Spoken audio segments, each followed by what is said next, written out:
સંજેલીમાં urea ખાતર માટે ખેડૂતોની લાંબી કતારો જોવા મળી. સંજેલીમાં યુરિયા ખાતર મેળવવા માટે વહેલી સવારથી જ ખેડૂતોની ભારે ભીડ ઉમટી પડી હતી. સંજેલી ઉપરાંત કદવાળ, હિરોલા, કરંબા સહિત આસપાસના ગામોના ખેડૂતો મોટી સંખ્યામાં પહોંચતા ખાતર વિતરણ કેન્દ્રો પર લાંબી કતારો લાગી ગઈ હતી. કલાકો સુધી રાહ જોવી પડતા ખેડૂતોમાં ભારે રોષ ફેલાયો હતો. ખેડૂતોના જણાવ્યા મુજબ ખેતીની મોસમ વચ્ચે યુરિયા ખાતર ના મળવાના કારણે ખેડૂતો મુશ્કેલીમાં મુકાયા છે.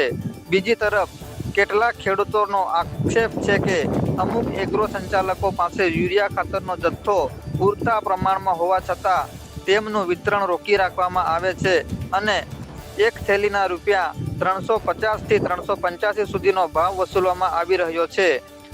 આ આક્ષેપો સાચા હોય તો ખુલ્લેઆમ થઈ રહેલા કાળા બજાર સામે તંત્ર કેમ મૌન છે તેવો સવાલ ખેડૂતો ઉઠાવી રહ્યા છે. ખેડૂતો દ્વારા સમગ્ર મામલે નિષ્પક્ષ તપાસ કરી જવાબદારો સામે કડક કાર્યવાહી કરવા તેમજ પૂરતા પ્રમાણમાં યુરિયા ખાતર ઉપલબ્ધ કરાવવાની માંગ કરવામાં આવી છે. જોતા રહો સમાચાર વિસ્તારમાં. મારે ત્યાં રામપર રોડે નાખી પછી મોકલી દે. હું થેલીનું શું લે? આ શું લે? ના આગો દારો 380 વાળો.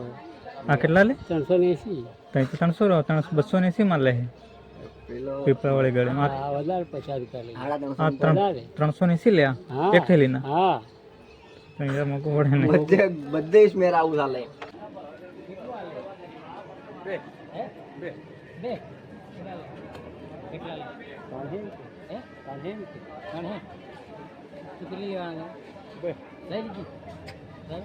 વારો આવો જ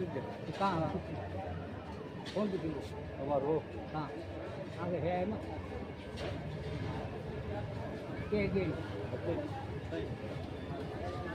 એકલી ચાલે એમ કે એક બીજી પૂછી દો. નથી હાલ